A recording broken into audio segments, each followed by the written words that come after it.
믿어야 돼요. 근데 내 꿈에 대한 확신과 믿음이 있으면요, 그것은 우리를 곧 그렇게 되게 만든다라는 것들을 과학적으로도 증명이 됐대요. 그래서 인간이 정말 무언가를 생생하게 꿈꾸면요, 그 에너지가 그냥 뭐 저 옛날에는 사실 이런 얘기 들으면 시크릿 이런 얘기 들으면 맞긴 한데 그래 그냥 기적 같은 일이야 좀 그렇게 생각했거든요. 근데 그게 아니라는 거예요. 이미 과학에서 다 밝혔대요. 어떻게 인간이 무언가를 생생하게 꿈꾸면 그 에너지가 양자들, 우리가 모든 물질의 가장 최소 단위를 양자라고 하잖아요. 그래서 내 몸에 내 세포들에 있는 모든 최소 단위까지 그 양자들에게 그것이 영향을 미치기 시작하고 그 양자들은 서서히 물질의 형태로 변화하기 시작해서 인간이 포기하지 않고 끝없이 꿈꾸면 마침내 그 양자들은 완벽한 형태의 물질로 전환되어서 우리 앞에 나타난다는 겁니다. 그래서 여러분들 이거 과학적으로 증명된 거예요. 그래서 과학적으로 증명된 건 어떻나요? 우리 그냥 그대로 하기만 하면 되잖아요. 그래서 나의 꿈의 크기를 정말 크게 키우고요. 그것에 대한 확신과 믿음으로 우리가 앞으로 나아가기만 하면 된다는 겁니다. 그럼 세 번째 질문은 저는 뭐였냐면요. 그러면 넌 정말 꿈꾸기 훈련 매일매일 진짜 잘하고 있니? 이거였어요. 근데 사실 이건 우리가 시스템에만 잘 접촉하면요, 이건 좀 저절로 되는 것 같아요, 여러분들. 그렇지 않나요? 매달 뭐 평소에는 아니라고 쳐도요, 매달 우리 이제 고PD 미팅만, 우리 예전에 오프라인 미팅할 때 우리 정일자 스폰서님께서 꿈 강의하면서 그렇게 말씀하셨죠. 고PD 미팅을 12번 동안 한 번도 안 빠지고 들어왔는데 골드 ED가 안 돼?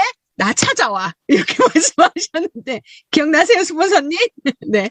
여러분들 진짜 그렇거든요. 그런데 거기서 우리가 첫 번째 시간이 뭔가요? 꿈꾸는 것부터 하잖아요. 그래서 여러분들 내가 진짜 혼자서 하기 힘들면요, 여기만 잘 와보세요. 여기만 잘 와보시면 이곳에서 무한히 우리 꿈꾸는 훈련 할 수 있거든요. 그래서 제가 처음에는 진짜 인천에 갔을 때 꿈 얘기 적으라고 하니까 쭈삣 적지도 못했던 제가 3년이 지나고 나니까 요렇게 적은 거예요. 나에 대한 꿈은 어떤 거고, 가족에 대한 꿈은 어떤 거고, 사업에 대한 꿈은 어떤 거, 너무 구체적으로 제가 잘 적는 사람이 됐더라고요. 그리고 다소 이 중에는 이루어진 것들도 있겠죠. 그래서 정말 이때는 제가 그랬던 것 같아요. 시간과 재정의 자유 너무 얻고 싶다. 내가 사랑하는 사람들이 원하는 순간에 함께 있을 수 있는 자유를 꿈꿨던 때가 3년 전에 있었거든요.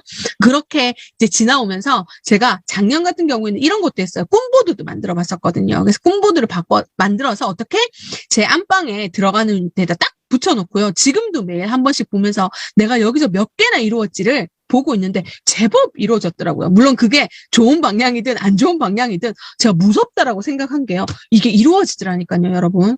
그래서 진짜 꿈보드 무섭다. 그렇게 꿈꾸기 훈련하는 거 진짜 그래서 필요하구나. 자꾸 생각하게 되는구나. 라는 생각이 진짜 많이 들었어요. 그래서 나폴레온 힐 여러분들 아세요? 진짜 성공하게 대가라고 하는 나폴레온 힐은요, 모든 성취의 출발점은 꿈을 꾸는 것에서 시작한다라고 얘기를 했습니다. 이 나폴레온 힐은요, 왜 유명해졌냐면, 우리가 전 세계 3대 부자라고 하는 앤드류 카네기 있잖아요. 이 카네기가 어떻게 해서 그렇게 성공한 사람이 되었는지를, 인터뷰하면서 이 6가지의 그 소망의 법칙을 이제 카네기가 얘기한 6가지의 소망의 법칙을 글로써 또는 이제 어떤 체계화를 한 사람이 바로 이 나폴레온 힐입니다.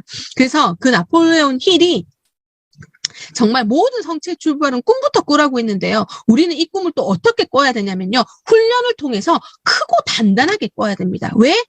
우리가 꿈을 정말 크고 단단하게 꿔야지만 우리에게 진짜 우리가 꿈이 조그맣잖아요. 그러면은 조금만 가도 퐁당 빠져서 지나갈 수가 없어요. 정말 꿈을 다시 일으켜 세울 수가 없거든요. 그래서 제가 생각해보면 지난 6년간 저에게 정말 제가 이렇게 말로 표현할 수 없는 온갖 장애가 정말 많았어요. 여러분들이 정말 꿈도 꿀 수 없는 장애들도 제가 많이 겪어봤거든요. 그런데 어땠냐면요, 제 꿈이 이렇게 컸던 거예요. 그래서 다른 사람들이 솔직히 봤을 땐 와, 너 그럼에도 불구하고 맨하텍을 하니? 라고 얘기를 듣습니다, 제가 지금도. 그런데 저는 어땠냐면요, 제 꿈이 너무 크기 때문에, 맨하테크가 목표가 아니잖아요, 여러분들. 맨하텍을 통해서 우리는 내가 아까 제가 말씀드렸던 그런 비전 같은 것들 있잖아요. 내가 진짜 이루고 싶은 것들을 이루기 위한 진짜 좋은 수단으로 맨하택을 쓰는 거잖아요. 그런데 그런 것들이 진짜 너무 강렬하고 강하다 보니까 제가 절대 맨하택을 놓을 수가 없게 됐더라고요. 그래서 이 모든 성취의 출발은 꿈에서 시작된다라고 했던 이 성공학의 6가지 소망의 법칙이 뭐냐면요. 1번, 마음속에 당신이 원하는 돈의 액수를 분명하게 정하래요. 소망의 법칙 6번째, 그러니까 6가지 중에 첫 번째가 뭐냐면요. 구체화하라는 거죠. 뜬구름 잡는 소리 하지 말고 네가 원하는 게 뭔지 일단 액수를 분명하게 정해. 그래서 여러분들 우리나라는 아직도 성공하기 일반화되지 되지 않았고 부라고 얘기하면 불편해하는 사람들이 많은데요. 절대 그렇지 않거든요. 제가 이제 어저께 뭐 이 책 저 책 막 탐독했다라고 얘기를 했었잖아요. 제가 이제 또 좋아하는 책 중에 유대인의 지혜의 습관이라는 책이 있어요. 그래서 제가 이 책을 진짜 좋아하는데요. 유대인들이 가진 전 세계에서 진짜 미국의 부의 45%는 유대인들이 가지고 있다고 하잖아요. 근데 그 유대인들이 왜 정말 많은 세계의 사람들이 있는데 왜 유대인들이 부를 가질 수밖에 없었나, 전 세계의 부를. 이게 정말 저는 궁금했어서 유대인 공부를 한동안 했었는데요. 이 유대인들은 그렇게 얘기를 한대요. 돈을 버는 것은 심장 같은 부자가 되어서 그 돈 자체가 목적이 아니라 돈을 잘 벌 수 있는 수단과 능력이 있는 사람이라면 네가 많이 벌어서 네가 가지는 게 아니라 세상에 돈을 버는 능력이 없는 많은 사람들한테 나눠주라는 거예요. 그래서 돈을 잘 버는 건 너무너무 중요한 일이다. 왜? 누군가는 잘 벌어서 누군가 필요한 사람들에게 충분히 나눠줄 수 있는 사람이 돼야 되기 때문이라는 거죠. 그래서 저는 정말 그런 정신들을 배우면서 저도 옛날에는 아무런 기준도 없이 돈 얘기하면 좀 이렇게 생각하고 맨하택 처음에 알게 됐을 때도 누가 보상 플랜 알려달라고 하면 손사래를 치면서 나는 이거 보상 때문에 먹는 거 아니에요. 이렇게 얘기했었거든요.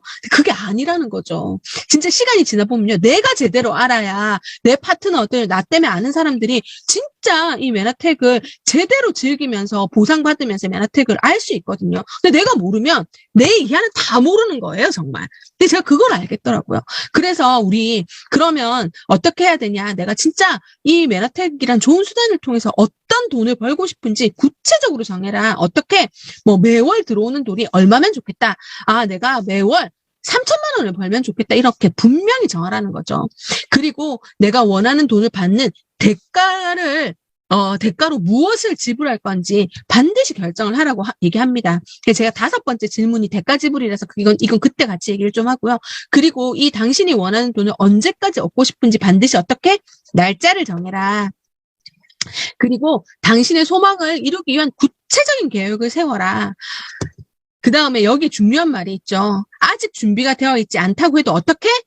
일단 내가 하고자 하는 것에 대해서 작은 실천이라도 행동부터 옮겨라.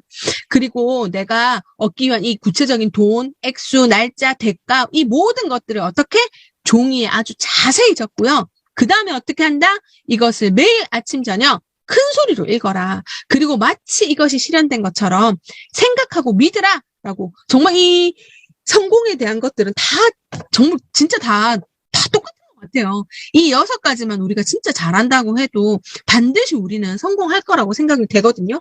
그래서 꿈을 이루기 위한 3단계, 결국은 뭐냐? 꿈과 목표를 적고 그것을 잘 보이는 곳에 붙이고 사람들에게 말하는 선언을 해라는 거죠. 적고 붙이고 그 다음에 어떻게? 우리가 이런 소모임 같은 걸 하면서 난 언제 어떻게 할 거예요 하는 걸 선언을 하라는 거죠. 그래서 아까 우리가 얘기했던 소망의 6가지 원칙 중에서도 나왔지만 우리가 꿈이 아니려면 어떻게 해야 되냐면 이 꿈을 이루어줄 정확한 목표와 실천 계획이 있어야 됩니다. 그래서 우리가 꿈에다가 시간표를 붙이면 그것이 목표가 된다고 하잖아요. 그래서 우리는 정말 이 꿈을 꿈으로만 꾸지 말고 생생한 그 꿈을 정말 이루기 위해서 시간표를 붙인 목표를 가져야 합니다. 그래서 이런 많은 사람들이 똑같은 얘기를 하죠. 꿈을 날짜 앞에 적으면 목표가 되고 목표를 여러 단계로 나누면 계획이 되고 이 계획을 실행에 옮기면 그 꿈이 어떻게 다시 이루어진다라고 얘기를 하고 있습니다.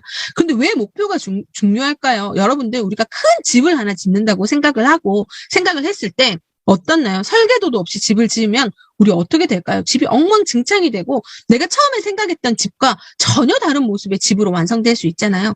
그래서 우리는 정말 목표를 정확하게 잡는 것이 진짜 진짜 정말 중요합니다. 그래서 이 목표는 어떻게 된다? 동기를 부여하고 일의 우선순위를 정확하게 해주고요. 이정표 역할을 하고 초점을 잃지 않게 해줍니다. 그리고 조직 내에서의 열정을 북돋아주고 과정을 평가할 수 있게 해주며 미래 계획을 세우게 해주죠. 그래서 목표는 이렇게 중요한데 특히 그 목표는 어떻게 짜야 되냐면요. 구체적으로 짜야 돼요, 여러분.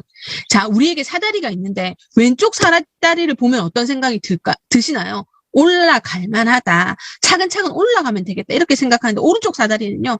그림에도 나와 있지만 지레 포기하고 싶은 사다리잖아요. 그죠? 그래서 우리 계획도 어떻게 이렇게 구체적으로 세워야지만 정말 우리가 해볼 만한 계획이 된다. 꿈이 된다. 그래서 이렇게 해야 되고요. 이렇게 해야지만 아까도 저도 또 얘기했었지만 우리의 목표는 이렇게 평평할 것 같지만 그 목표까지 가는 현실은 절대 평탄하지 않습니다. 근데 그 평탄하지 않은 길들을 잘 갈 수 있는 것은 내 꿈의 크기와 구체적인 계획에서 나온다 하는 것을 또 우리가 같이 머릿속에 집어넣었으면 좋겠습니다.